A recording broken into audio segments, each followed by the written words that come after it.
अगर मुझे भगवान और भगवान की पूजा का सही सही अर्थ समझ में आता तो हमारे जीवन में किसी भी प्रकार की कोई समस्या ना होती। आज हम सारे लोग भगवान की पूजा करते हैं और समस्याओं से ग्रसित रहते हैं। कहा गया है कि जो भगवान की पूजा करेगा उसको फल मिलेगा।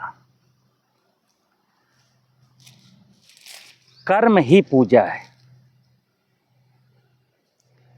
हम सब लोग जानते हैं, पूजा के बारे में कई लोगों ने स्पष्ट किया है कि कर्म ही पूजा है। लेकिन हम क्या कर्म करते हैं और पूजा किसकी करते हैं? पूजा हम भगवान की करते हैं। भगवान के बारे में कहा गया है, भगवान भाव का भूखा है। हम जानते हैं कि कर्म ही पूजा है, लेकिन कर्म नहीं करते, कुकर्म करते हैं। हम जानते हैं कि भगवान भाव का भूखा है, लेकिन भाव मेरा पवित्र नहीं होता। मेरे जितने भी दर्शक हैं वो मेरी बात को जरा ध्यान से समझना। आज जब हम भगवान की पूजा करते हैं, हिंदुस्तान में कोई भी व्यक्ति, कुछ अपवाद होंगे जो मेरी बात से इत्तेफाक नहीं रखते होंगे, वो कुछ ही होंगे, नहीं बकाया 99% लोगों के साथ वो बात लागू होती जो मैं बताने जा रहा हूँ। क्या? जब कभी कोई पूजा कराता है, जब भी कभी कोई पूजा कराता है तो उसको पूजा की सामग्री लिखी जाती है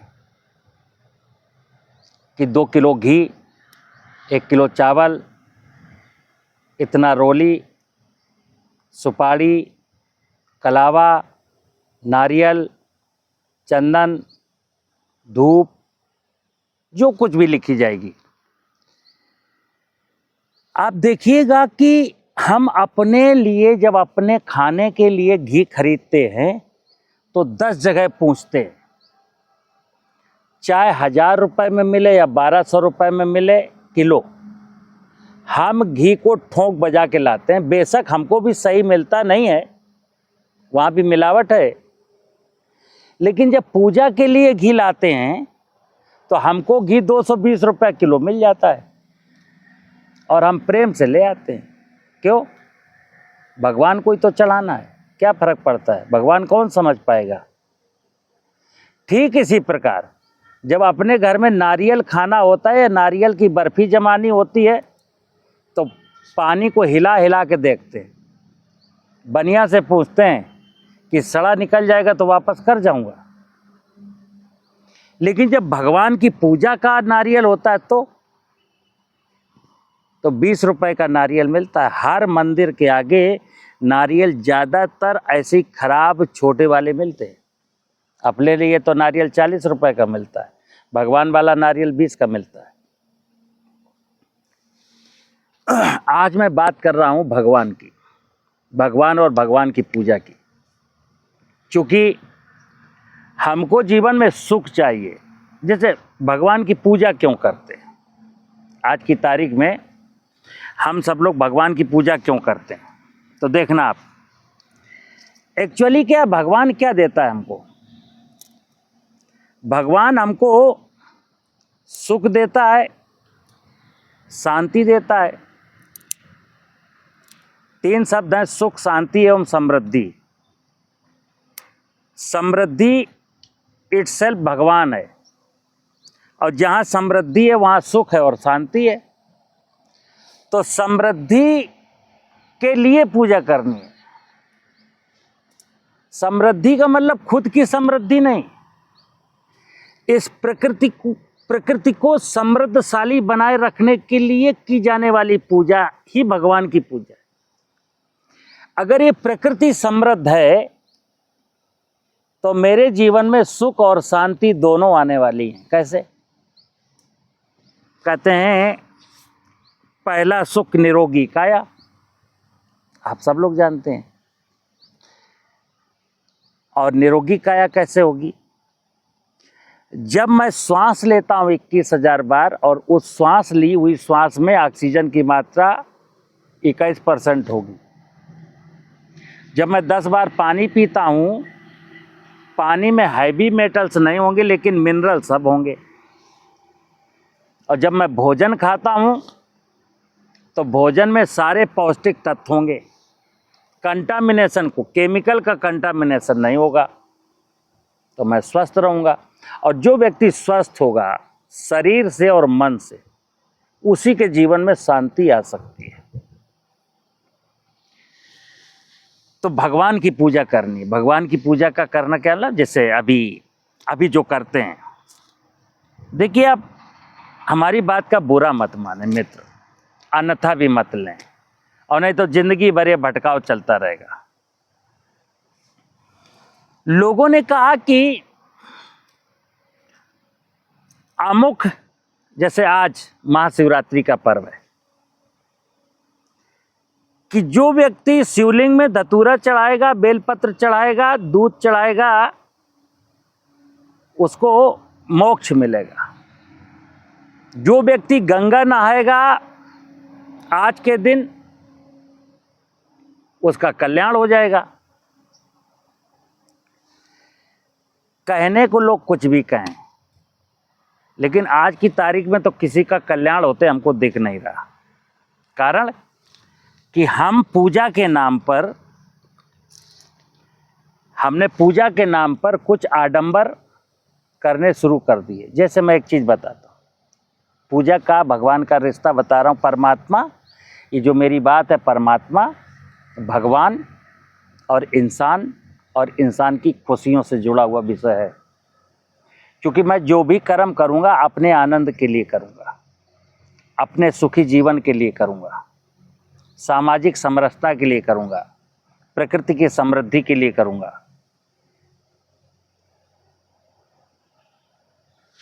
तो परमात्मा, जैसे एक परमपिता परमात्मा है और एक भगवान है। अभी आज की तारीख में है क्या? आज की तारीख में हमने आदर्श, जो मेरे आदर्श हुए आइकॉनिक व्यक्ति, राम है, कृष्ण है, भगवान बुद्ध हैं, ईसा हैं, अल्लाह, वो मोहम्मद साहब हैं, और बहुत सारे आदर्श हैं। और देवता हैं, धरती देवता, गगन देवता, वायु देवता, अग्नि देवता, जल देवता, और परमात्मा है, भगवान है।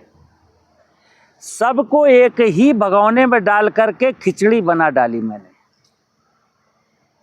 मतलब जैसे मैं पूछूं भगवान में परमात्मा में क्या अंतर है, तो बोले वो एक ही चीज है। राम में भगवान में क्या अंतर, बोले एक ही चीज है। बेशक एक ही है। एक कैसे है कि मेरा ये शरीर है, ये पंच महाभूत से मिलकर के बना है, तो ये भी भगवान ही हुआ। भूमि, गगन, वायु, अग्नि, नीर। जब धरती को भगवान मान सकता हूँ, गगन को भगवान मान सकता हूँ, वायु, अग्नि, आकाश, इस शरीर में भी धरती है, आकाश है, अग्नि है, जल है और सब कुछ है, तो ये भी भगवान हुआ। एक तो ऐसे, तो क्या हुआ कि मेरा स्थूल शरीर पंच महाभूत से मिलकर के बना है। मेरा स्थूल शरीर पंच महाभूत से मिलकर के बना है। तो इस स्थूल शरीर को की जरूरतें आज भी पंच महाभूत से पूरी होती हैं। बिना जमीन के मुझे भोजन नहीं मिल सकता। वर्षा का पानी जमीन में इकट्ठा होगा, मैं बोरिंग करके, कुआं खोद करके पानी निकालूंगा तो जमीन से ही निकालूंगा। ये नाना प्रकार की वनस्पतियां जो खड़ी हैं जमीन के ऊपर, इन्हीं से मुझको ऑक्सीजन लेने के लिए, वायु लेने के लिए ऑक्सीजन मिलती है। सूरज से रोशनी मिलती है। आकाश मुझे गति देता है। तो ये शरीर मेरा आज भी भगवान ही पाल रहा है। भगवान ने इस शरीर को बनाया था, भगवान ही पाल रहा है। मरने के बाद इसी की शरण में जाना है। तो हम कितना अच्छा होता कि हम धरती को, पानी को, हवा को, आकाश को, अग्नि को भगवान मान लेते। चलिए, आपने एक पत्थर लिया, उसमें शिवलिंग बना दिया, पत्थर में हनुमान बना दिए, उसमें गणेश बना दिए, ये भी मान लेते हैं। लेकिन ये पत्थर के गणेश जी, पत्थर के हनुमान जी के बाद क्या आप इसको भूल जाएंगे? ये तो गलत है। मैंने प्रत्येक घर में बैठ करके मैं भगवान की पूजा करना चाहता हूं। कभी कभी असहाय हो चुका हूं, हाथों में सामर्थ्य नहीं रही, पैरों में सामर्थ्य नहीं रही कि मैं जमीन की फर्टिलिटी को बढ़ाऊं, वृक्ष लगाऊं, जलाशय खोदूं, वर्षा का पानी बचाऊं। मेरे पास सामर्थ्य नहीं है, तो फिर मैं ये प्रतीक पूजा भी कर लेता हूं। लेकिन मैं तो बचपन काल से, जवानी बीत गई, बुढ़ापा आ गया, मैंने भगवान की पूजा की नहीं। और उल्टा क्या किया? उल्टा आज दुनिया में हर व्यक्ति भगवान को लूट रहा है। भगवान को और भगवान की व्यवस्था को, ये संपूर्ण जो मुझको आंखों से दिखने वाली व्यवस्था है, सब परमात्मा की है। चूंकि धरती, पानी, हवा, आकाश, अग्नि, ये सब परमात्मा की व्यवस्था है। ये जड़ है। जैसे विनोद कुमार सचान का ये शरीर जड़ है, लेकिन इसके अंदर एक चेतना है जो परमात्मा का अंश है। स्थूल शरीर से स्थूल जगत को समृद्ध बनाना, क्योंकि मैं माली हूं, मनुष्य इस धरती रूपी बगिया का माली है, तो माली की क्या ड्यूटी है? इस स्थूल शरीर से स्थूल जगत की माया को समृद्धशाली बनाना। यही मेरा कर्म है, कर्म ही पूजा है। और परमात्मा निराकार है, अजन्मा है। जैसे आत्मा, परमात्मा जन्म एवं मृत्यु के बंधनों से मुक्त है। आत्मा मेरी शरीर में, किसी शरीर में जाती है, फिर जब यहाँ से निकल जाती तो अगले शरीर में चली जाती है, यानी वो भी मरती नहीं है, वो केवल शरीर बदलती है। तो ये स्थूल जगत की व्यवस्था का अपनी नजरों से, ठीक नजर से, स्थूल शरीर, स्थूल जगत की व्यवस्था को ठीक नजर से देखना, ये दर्शन का विषय है। और जो शरीर के अंदर एक चेतना है, उसका परमात्मा से, आत्मा का परमात्मा से क्या संबंध है? परमात्मा ने हमको क्या दिया है, परमात्मा ने हमको क्या आदेश दिया था, उस विषय को समझना अध्यात्म है। जैसे मैं अगर ये कहूं कि बिना दर्शन के और बिना अध्यात्म के मनुष्य का कल्याण संभव नहीं है। और दर्शन और अध्यात्म है क्या? ये ज्ञान है, ये ज्ञान है। जहाँ ज्ञान ही परमात्मा है, ज्ञान ही जीवन है, ज्ञान ही दर्शन है, ज्ञान ही आध्यात्म है, ज्ञान ही सब कुछ है। ज्ञान के बिना यहाँ कुछ नहीं है। अज्ञान मनुष्य क्या करेगा? अज्ञान मनुष्य केवल आडंबर कर सकता है, और ज्ञानी मनुष्य वास्तव में जीवन जी सकता है। मित्र, हमें परमात्मा तक जाना है। जैसे ये जो भी आपको दिखता है, धरती है, पानी है, पेड़ है, पौधे हैं, तितली है, मधुमक्खी है, चिड़िया है, ये सब क्या? सत है। एक शब्द है ना, सत चित आनंद। इस यूनिवर्स में जितनी भी इकाइयां हमको अपनी आंखों से दिखती हैं, सब में सत है। लेकिन मनुष्य अलग प्रकार का है। ये परमात्मा की सबसे खूबसूरत रचना है, तो इसमें सत के साथ चित्त भी है। परमात्मा के बारे में आप जानते हैं, परमात्मा को कहा गया सत चित आनंद का स्वामी है, सच्चिदानंद है, सत चित आनंद का स्वामी है। कहते हैं मनुष्य के रूप में इस धरती में जितने भी जीव हैं, वो मनुष्य का अवतार लेने के लिए तरस रहे, लेकिन नहीं मिलेगा, क्योंकि वो परिक्रमा है जो 84 लाख योनियों को पार करके ही आना है। 84 लाख योनियों में एक बार विचरण करने के बाद मनुष्य का शरीर मिलता है, और जब मनुष्य का शरीर मिल जाता तो यही एक ऐसा अवसर आता कि अब मैं 84 लाख योनियों में भटकने से मुक्त हो सकता हूँ। जैसे कहते हैं ना, मोक्ष मिल जाएगा। कई लोगों ने कहा कि अभी आप पूछ लेना मोक्ष का क्या मतलब होता है। तो अज्ञानी लोग क्या कहते हैं, मोक्ष का मतलब होता है जन्म एवं मृत्यु के बंधनों से मुक्त हो जाना ना। जन्म एवं मृत्यु के बंधनों से केवल एक ही व्यक्ति मुक्त है, वो है परमात्मा। वो अवसर हमको नहीं मिलेगा, हमको तो अगेन एंड अगेन यहां आना ही पड़ेगा।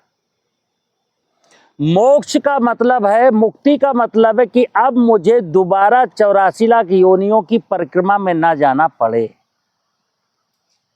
उसके लिए क्या करना है, हमको अपना डीएनए ठीक करना है। जैसे आज डीएनए की पढ़ाई होती है ना, कि उनका डीएनए, उनका डीएनए, उनका डीएनए।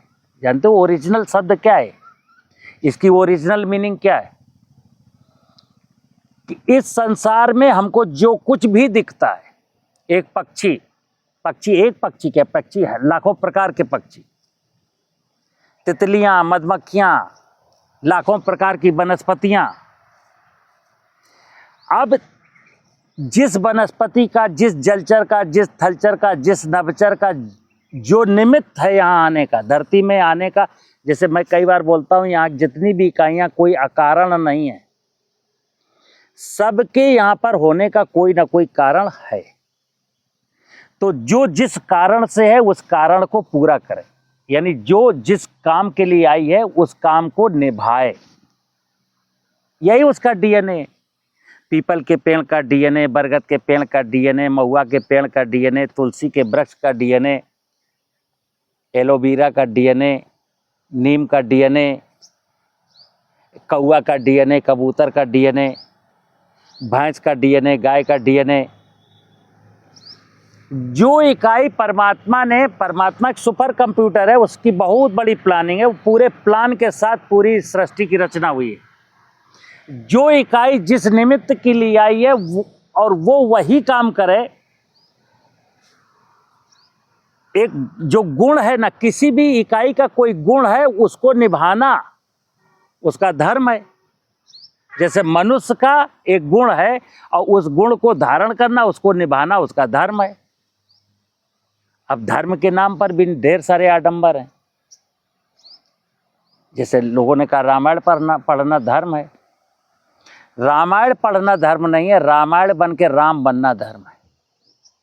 गीता पढ़ना धर्म है, गीता पढ़ना धर्म नहीं है, गीता पढ़ करके सत्य एवं धर्म के साथ चलना धर्म है। ठीक है ना। अभी लोगों ने कह दिया कि अगर रामायण पढ़ोगे तो कल्याण होगा, तो आदमी ने रामायण पढ़नी शुरू कर दी। ना राम बनना चाहता है, ना भरत बनना चाहता है, ना लक्ष्मण बनना चाहता है। तो मित्र, मनुष्य का एक गुण है, वो है मनुष्यता, और मनुष्यता के काम करना ही उसका धर्म है। अब मनुष्य का क्या कर्तव्य है कि हमारी इस प्रकृति रूपी व्यवस्था में हमारी जरूरतें जहाँ जहाँ से पूरी हो रही हैं, हम जिनके बिना जी नहीं सकते, उनके प्रति मेरा सोच जो है, उसका नज़रिया जो है रचनात्मक हो। जैसे एक थाट होता है, विचार। निगेटिव थाट क्या है कि एक प्यारा सा हमको शीशम का पेड़ दिखा, मैंने कहा इसमें इतनी लकड़ी मिलेगी, इतने बेड बन जाएंगे, इतने दरवाजे बन जाएंगे, मैंने काट लिया। ये निगेटिव थाट। और शीशम के पेड़ को देखा, बोले कितनी सुंदर छाया है, कितनी अच्छी लकड़ी है, कितनी चिड़ियों को आसरा है, एक पेड़ और लगाते हैं, पॉजिटिव थाट। जब इस धरती में फसल उगाते हैं तो धरती को रौंदते हैं, धरती के साथ अनाचार दुराचार करते हैं। और अगर मैं ये कहूँ यार धरती देखिए कितनी खूबसूरत है, ये तो माँ है, इसके साथ ऐसा बिहेव हमको करना है, ये है पॉजिटिव थॉट्स। परमात्मा की संपूर्ण जितनी भी माया व्यवस्था फैली हुई दिख रही है ना, उसके साथ पॉजिटिवली बिहेव करना। हमें अधिकार नहीं है कि मैं धरती को बंजर बनाऊं, मुझे अधिकार नहीं है कि मैं धरती के नीचे बोरिंग करके उसका पानी निकाल के बर्बाद करूं, मुझे अधिकार नहीं है कि मैं जंगल काटूं, मुझे अधिकार नहीं है मैं किसी जीव को मारूं। अपना जीवन जिएं लेकिन किसी को डिस्टर्ब ना करें, ये पॉजिटिव थॉट है और यही पूजा है। जब मैं परमात्मा की व्यवस्था के साथ परस्परता में मिल करके जीने का प्रयास करता हूं, तब परमात्मा के नज़दीक पहुंचने का मुझको एक अवसर प्राप्त होता है, अन्यथा कस्तूरी कुंडल बसे वर्ग ढूंढे बनमाए, कुछ मिलने वाला नहीं है। तो मित्र, मनुष्य का जो जीवन है, मनुष्य का जो जीवन का ऑब्जेक्ट है, वही मेरा डीएनए है कि हम मनुष्य कैसे बने। अभी मैं मनुष्य का रूप तो है, ठीक है ना, मनुष्य के रूप में एक रंग रूप जो दिखता है वो तो है, गुण नहीं है। तो मनुष्य का डीएनए क्या है कि परमात्मा ने उसको जिस निमित्त के लिए भेजा है वो सोच बनाए रखना,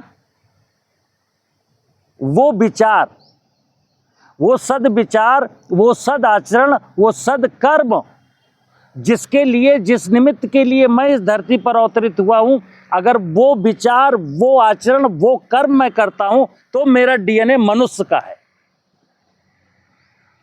और आज तो हमारा कई बार तो ऐसा लगता है कि मेरा डीएनए तो साला किसी जानवर से भी नहीं मैच कर रहा है, क्योंकि मैंने पढ़ा लिखा होने के बाद हमने आडंबर इतने ज़्यादा ओढ़े हैं। मैं सत्य से दूर, सत्य के मार्ग पर नहीं चलता और परमात्मा से, इस धरती माँ से कहता हूँ तमसो माँ ज्योतिर्गमय। मैं प्रकाश, मुझे पता ही नहीं प्रकाश की मीनिंग क्या हो, कहता हूँ तमसो माँ ज्योतिर्गमय, अस्तो माँ सदगमय, मृत्योर माँ मृतंगमय, ओम शांति शांति शांति। ये सारी चीज़ें सत्य को जान लेने के बाद ही हो पाती। सत्य को जान लेना ही ज्ञान है और सत्य ही परमात्मा है और सत्य ही सुंदर है, सत्यम शिवम सुंदर। हम आडंबर करके क्या प्राप्त करना चाहते हैं? धरती के साथ मिसबिहेव, धरती के नीचे के पानी के साथ उसका दोहन, धरती के ऊपर के जंगलों का काटना और धरती के ऊपर नाना प्रकार के जीव जंतुओं को मारना, ये तो मनुष्य का डीएनए नहीं है। तो जब मनुष्य अपने गुण को भूल जाता है, अपने अवगुण, गुण और अवगुण, जो गुणी व्यक्ति है वो सदगति को प्राप्त होता है। यानी मैं और खूबसूरत जगह, मरने के बाद और खूबसूरत जगह जाऊंगा, ये सदगति है। और मरने के बाद फिर मुझे 84 लाख योनियों में जाना पड़ेगा, ये मेरी दुर्गति है। कहते हैं कर्मों का फल मीठा होता है, कर्म का फल मीठा होता है। तो कर्म मुझे समझना पड़ेगा, कर्म का मतलब क्या है। कर्म का मतलब ये नहीं है कि हम दारू की दुकान में बैठ करके दिन भर दारू बेचते हैं और 5,000 रुपया कमाते हैं तो ये कर्म है, ये कुकर्म है। धरती में फर्टिलाइजर डाल करके, पेस्टिसाइड डाल करके ज़्यादा उपज प्राप्त करना एक कुकर्म है। धरती की उर्वरता को बढ़ाना ये कर्म है। वर्षा के पानी को रोकना, बचाना, खेत में रोक लेना, ये कर्म है। और जमीन के नीचे का पानी निकालना ये कुकर्म है। जीव जगत की किसी भी माया को नष्ट ना करना, होने देना, पेस्टिसाइड डाल करके किसी को नहीं मारना, ये कर्म है। और पेस्टिसाइड डाल करके फसल का उत्पादन ज़्यादा प्राप्त करना ये कुकर्म है। तो कर्मों का फल मीठा होता है, कुकर्मों का फल कड़वा होता है। और आज दुनिया वही भोग रही है, किसी के चेहरे पर मुस्कान नहीं है। मुझे उम्मीद है आपको मेरी बात समझ में आई होगी। नमस्कार।